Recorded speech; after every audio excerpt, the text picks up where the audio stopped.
David Pastrnak knows that he needs to shoot the puck more in order to find the back of the net and improve his goal scoring pace, which is a bit down this season, somewhat of a concern early on.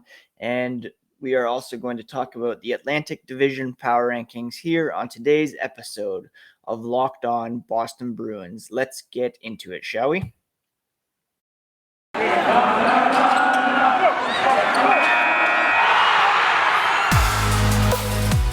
You're Locked On Bruins, your daily podcast on the Boston Bruins. Part of the Locked On Podcast Network, your team every day.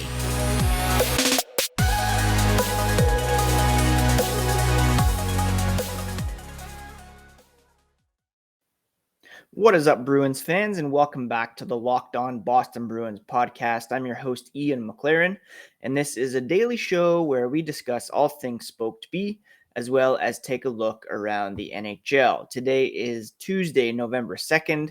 The Bruins are off still until Thursday. They did not practice yesterday, but they will be back on the ice for practice here on Tuesday as they prepare for the Detroit Red Wings. I want to thank you so much for making Locked On Boston Bruins your first listen every day. We are free and available on all platforms. So if you use Apple, Spotify, Stitcher, Google, Pocket Casts, please do hit that subscribe button. If you are new to the podcast, welcome.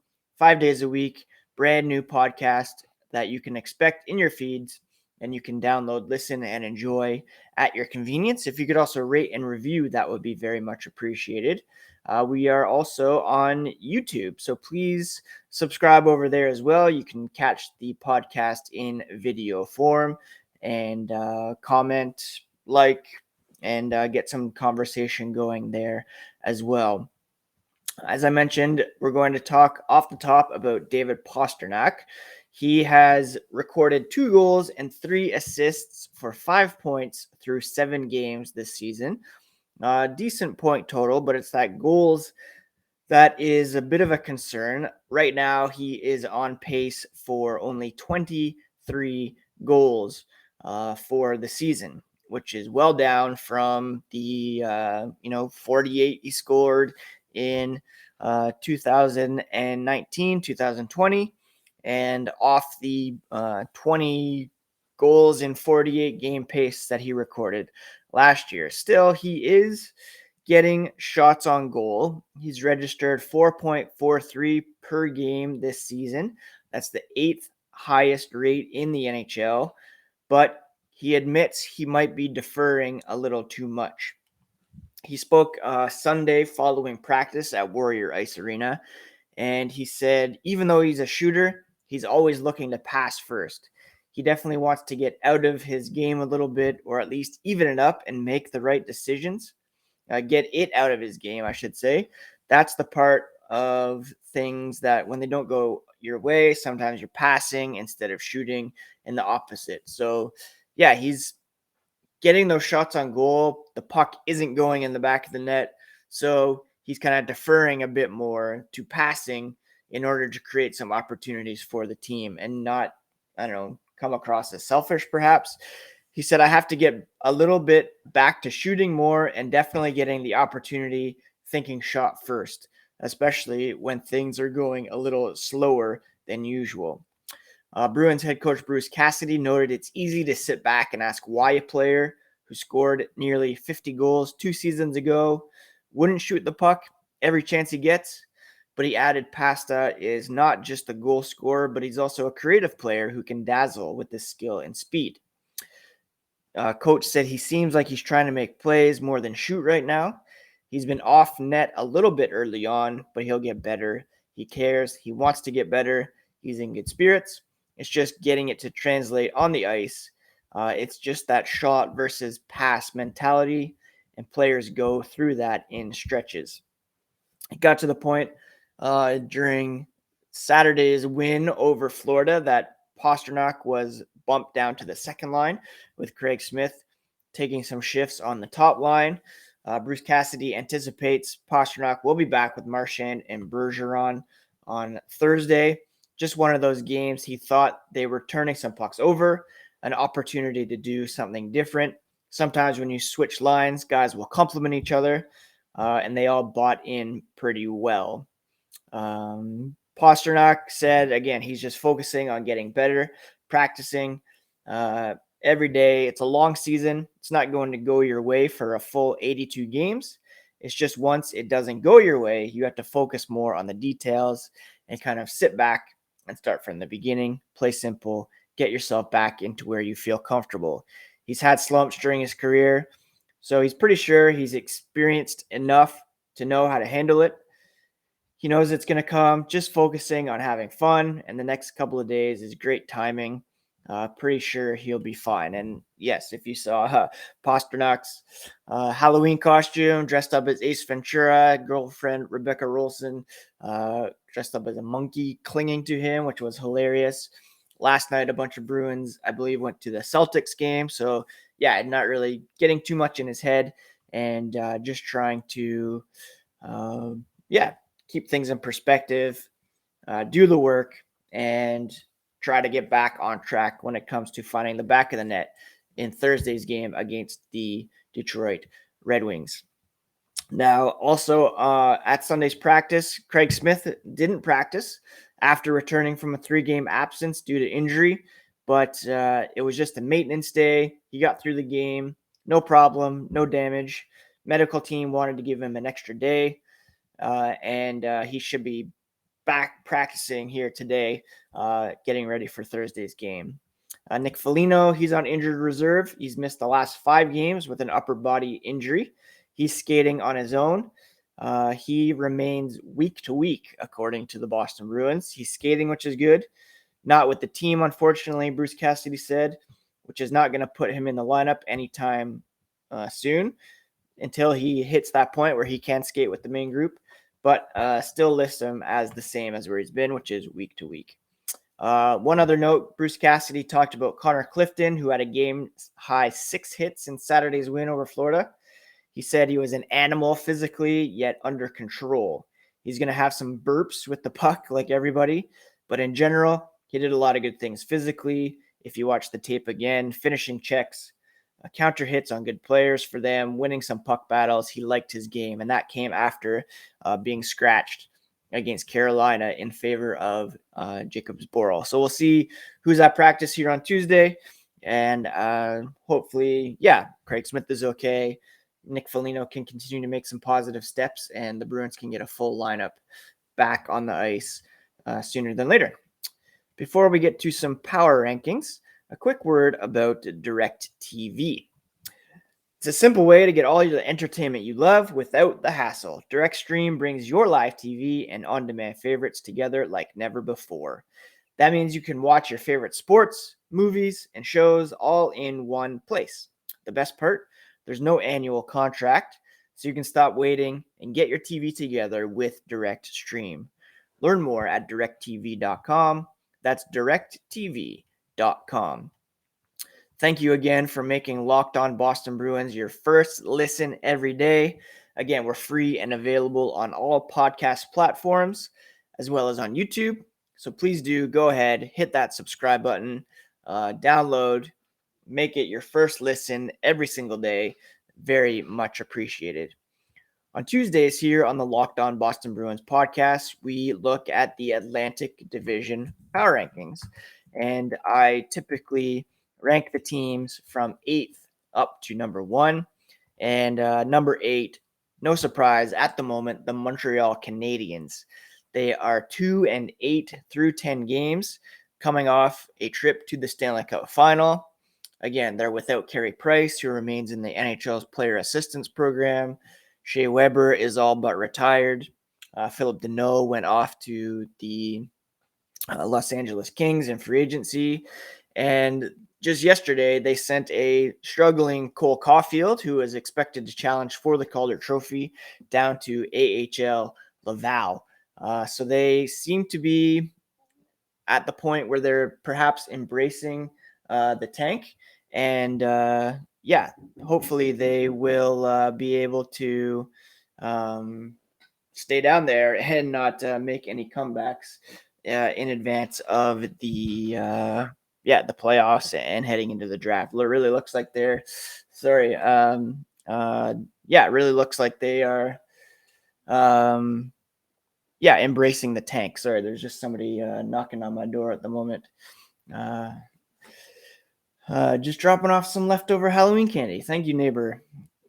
Montreal Canadiens well in 8th place at the moment. When it comes to 7th, they're going to give that to the Ottawa Senators. They are 3-5-0. They just lost last night to the Chicago Blackhawks. It was their first win of the regular season, so that's kind of embarrassing for Ottawa. They do have some young, up-and-coming players who have arrived in Drake Batherson. He was the second star of the week last week, but still very much, I wouldn't say rebuilding, but very much an unfinished product in Ottawa, despite having some good pieces. Matt Murray, who they invested in, really continues to struggle. And they just haven't found their highest level yet. Probably have to add some veteran pieces to the mix in order to take a next step. They're fairly competitive. They're only -5 when it comes to goal differential. But still, the Ottawa Senators well in 7th place. They were expected to be near the bottom of the Atlantic again this season, so that's no surprise. In 6th place, we're going to put the Toronto Maple Leafs. They are 4-4-1 through 9 games, 9 points, 500-point percentage, a -8 goal differential, which is worse than Ottawa. They have won 2 in a row, so they may be turning a corner here.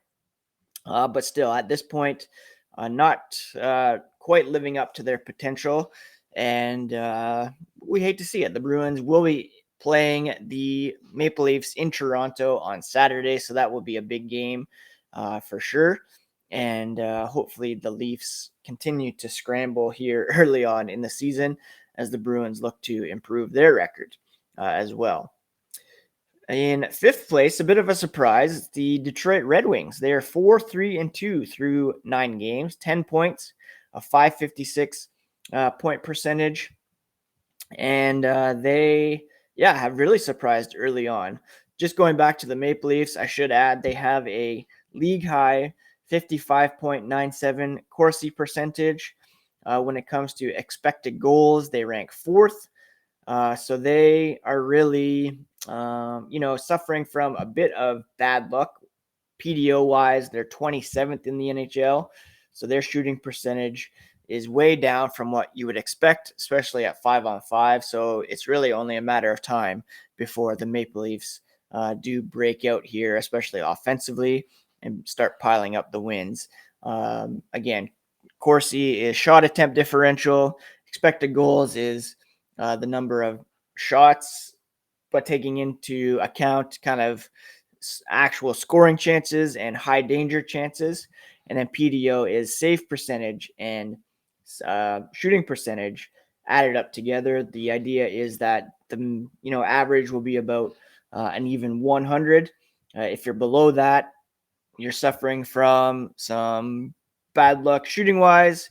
If it's way high, then you are experiencing high shooting percentages, high save percentages, and that should probably level off at some point down the road. Anyways, Detroit, going to put them in 5th. They have a point percentage of .556, 4-3-2 through 9 games. Some very impressive young players in Lucas Raymond, Moritz Seider, Joseph Valeno's up now. And they have been pretty good early on, and the Bruins will not want to take them lightly here on Thursday night. When it comes to Corsi, however, the Red Wings, they're 29th in the NHL, 46.13. So the Bruins can certainly take advantage of getting more attempts than them and hopefully finding the back of the net. When it comes to our Bruins, I'm going to put them in 4th this week. They're 4-3-0 through 7 games, only 8 points. If you look at points standings, they rank 6th at the moment, but point percentage-wise, they rank 4th. They have, a couple games in hand on Tampa, Detroit, Ottawa, and Florida. And they have a -2 goal differential. And their fancy stats are pretty promising as well. They rank 8th in terms of shot attempt differential, 52.83.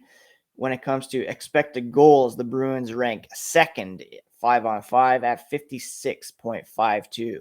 So not unlike Toronto, they too should be experiencing an offensive resurgence sooner than later. The Tampa Bay Lightning seem to be finding their form after a rough start to the season. They're 5-3-1, 11 points through 9 games, a 611 point percentage. They beat the Washington Capitals last night to improve their record. Washington Capitals are 5-1-3, so a good win for the Lightning, who are without Nikita Kucherov. And they have a -1 goal differential, but again, seem to be really turning things around. Andrei Vasilevsky had been off to a rough start, but he had a shutout the other night and seems to be rounding into form, which is bad news for the rest of the league. In second place, a very big surprise, the Buffalo Sabres. They're 5-2-1 through 8 games, a 688 point percentage. They have a +8 goal differential. They're one of only 2 teams in the Atlantic with positive goal differentials. Their fancy stats, a little sketchy. They're 50.84 when it comes to expected goals. So they're on the positive side of things there. When it comes to shot attempts, they're 49.85. So yeah, not doing that much worse than expected or that much better than expected. Their PDO is 1.011, which ranks them 10th. So yeah, getting a bit of good luck when it comes to goaltending, certainly. Won't expect Craig Anderson and Dustin Tokarski to play at this high of a level all season long, and they're due for some regression sooner than later as well. First place, no question at all, the Florida Panthers. They're 8-0-1. Their only loss being that shootout loss to Boston on Saturday. 944 save percentage, +18 goal differential. The number 1 team, not just in the Atlantic, but across the league, in my opinion, although the Carolina Hurricanes are undefeated as well, 8-0-0, and they have a +21 goal differential, which is just better than the Panthers. And their expected goals is, let's see, Carolina 52.75. They have a league high PDO of 1.056. However, 96% save percentage 5-on-5 at the moment, which is bound to fall at some point. Frederik Andersen off to a very good start. Anyways, that's not the Atlantic. That is the Metro. And right now, Florida number 1 in the Atlantic for sure. So to recap, Florida number 1, followed by Buffalo, a big surprise, and then Tampa, Boston, Detroit, Toronto, Ottawa, and Montreal. I would expect Toronto to rise here quickly, Buffalo to fall, and that game on Saturday between the Bruins and the Maple Leafs will be a big one, no doubt. Let me know what you think about the power rankings. If you have a comment, drop it here on the YouTube page, or hit me up at Locked NHL Bruins or at Ian C. McLaren on Twitter. Now, Built Bar is the best tasting protein bar on the market. It comes in 9 delicious flavors. Sometimes there is an extra special edition flavor. I just received a box that included blueberry muffin, which was very tasty. But we're not talking about Built Bar today. We're talking about BetOnline. It's the fastest and easiest way to get all your sports betting in. They're back and better than ever with a new web interface for the start of basketball, hockey, football still going strong. Your number 1 spot for football all season long. You can head to their new updated desktop or mobile website, sign up today, and receive a 50% welcome bonus on your first deposit. Just use promo code LOCKEDON, and you can get that 50% welcome bonus when you sign up today for a free account. From basketball, football, baseball, NHL, boxing, and UFC, right to your favorite Vegas casino games. Don't wait to take advantage of all the amazing offers available this season. BetOnline is the fastest and easiest way to bet on all your favorite sports. Where the game starts, use promo code LOCKEDON for that 50% welcome bonus. A little bonus Built Bar content there as well. Let's look at some news and notes from around the NHL. Commissioner Gary Bettman spoke to the media on Zoom on Monday, addressing the Kyle Beach investigation. A very disappointing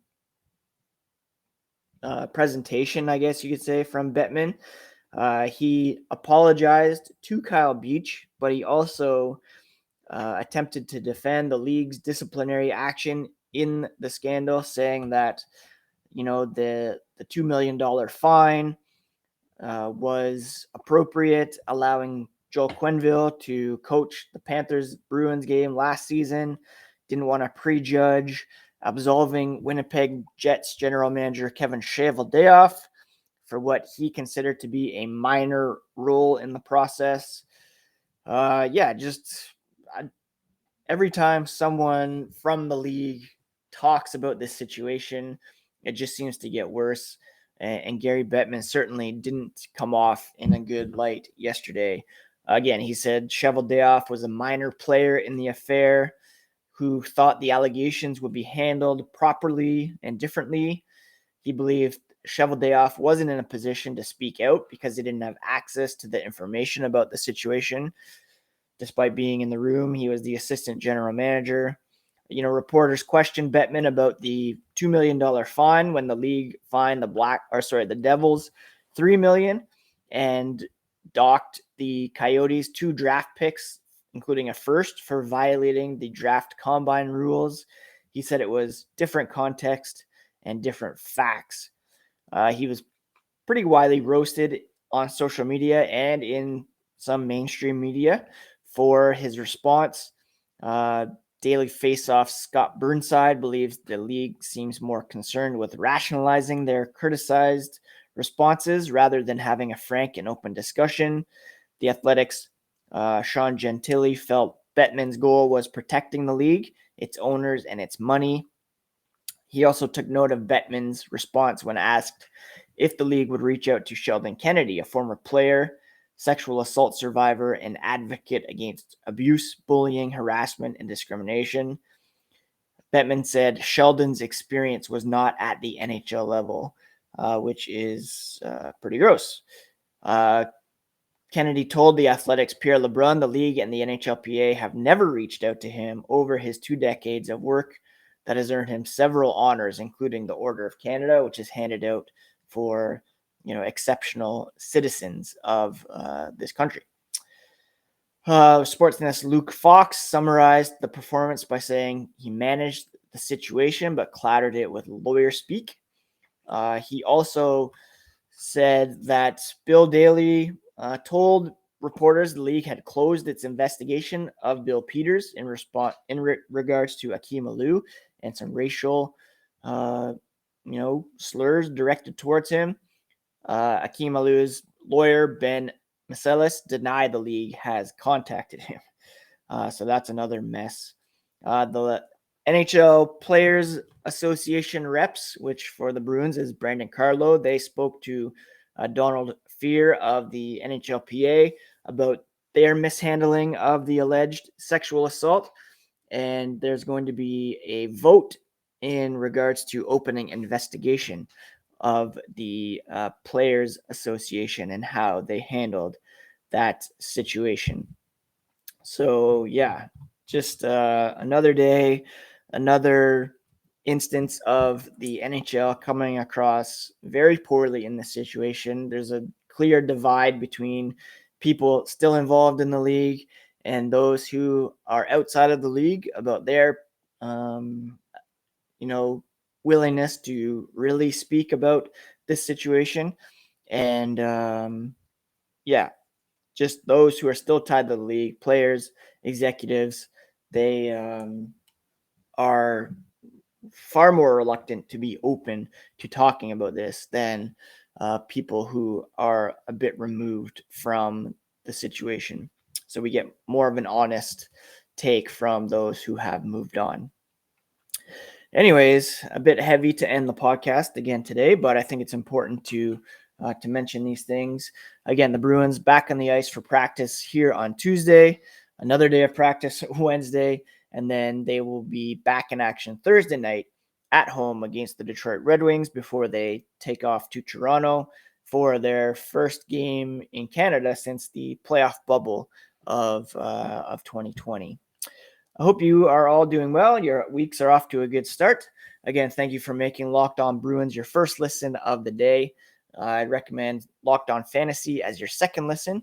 You can get all of your fantasy hockey advice from Scott Cullen over there. And we'll be back tomorrow for another episode of Locked On Boston Bruins, part of the Locked On Podcast Network, your favorite team every single day. Take care, friends.